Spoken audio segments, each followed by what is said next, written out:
Another day, another basketball stories na naman ang pagkukwentuhan natin.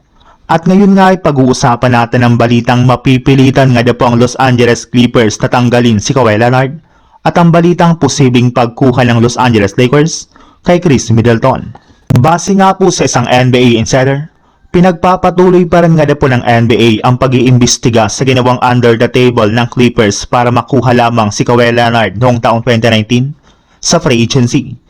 At kapag napatunayan nga po na totoo ang mga paratang sa kanila ay siguradong papatawan nga po sila ng liga ng malaki-laking parusa. At isa nga po sa mga posibleng gawin dito ng NBA ay ang pag-void sa kasalukuyang kontrata ngayon ni Kawhi Leonard. Kung sakasakali man nga po na hindi dito pumayag ang front office ng Clippers ay posibleng nga po na mas malaking multa ang kanilang matatanggap. Kaya no choice nga po talaga ang kanilang team kundi tanggalin ang kontrata ni Kawhi. At kapag nangyari nga po yan ay inaasahan nga po na magiging isa itong ganap na unrestricted free agent bago pa man magsimula ang playoffs. At kapag nangyari nga po yan ay inaasahan na nga po na madaming teams ang makikipag-agawan sa pagkuha sa kanya ngayong season sa free agency market. Sa ibang balita naman, kasunod nga po ng pagkatalo ng Los Angeles Lakers sa kanilang last 2 games laban sa mga teams ng Boston Celtics at Orlando Magic, pinapatunayan na nga po ngayon na hindi talaga nila kayang manalo laban sa mga pinakamalalakas na contender.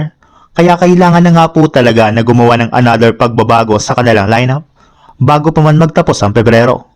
Para nga po sa inyong kalaman, sa darating na March 1 na nga po mangyayari ang buyout deadline.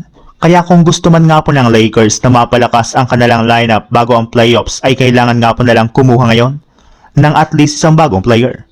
And speaking of bagong player, isa nga po sa mga pinakamalaking pangalan na pwede nga po nilang makuha dito ay si Chris Middleton. Ayon nga po sa lumabas na balita ngayong araw, posible nga po na maging available si Middleton sa buyout market since kinausap na nga po siya ng mismong front office ng Dallas Mavericks kung gusto nga po nitong manatili sa team o kung lilipat na lamang siya ng ibang kupunan o contender na makapagbibigay sa kanya ng mas malaking oportunidad na makapag-compete sa kampyonato. Kaya mukhang pagkakataon na nga po ito ng Lakers para makuha si Chris Middleton sa mga susunod na araw.